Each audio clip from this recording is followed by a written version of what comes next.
Si des pêcheurs n'avaient pas pénétré dans cette petite forêt, le ruissellement d'eau, chargé de copeaux de bois et de sciure, aurait pu continuer encore longtemps. L'alerte a été donnée en constatant l'absence de poissons dans une partie du Picot, un des ruisseaux de Lure. Ce cours d'eau a perdu la vie. Il est privé d'oxygène. Entre 50 cm et 1 mètre de sciure accumulée dans le ruisseau sur plusieurs centaines de mètres. Il a été asphyxié.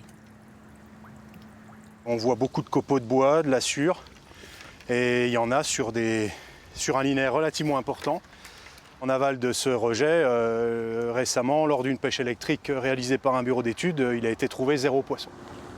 Prévenu par la Fédération de pêche de Haute-Saône, l'Office français de la biodiversité est venu constater la pollution et ils sont allés à l'usine de fabrication de panneaux de bois qui est tout à côté du ruisseau.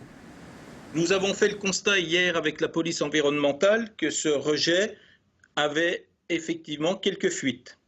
La plaque qui bloquait donc la sortie de ces eaux pluviales était quelque peu rouillée et donc des eaux pouvaient s'écouler par ce biais-là.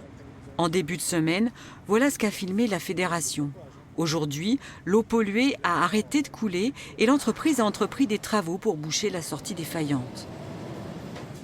Ce qu'il va falloir qu'on envisage aujourd'hui, c'est de trouver la solution qui va nous permettre soit par le biais d'une condamnation à remettre les lieux en état, soit après par le biais d'un arrangement, d'une convention avec les personnes qui seront désignées comme responsables. Nous apporterons les solutions, bien évidemment, selon les instructions qui nous seront données, mais nous réparerons les dégâts.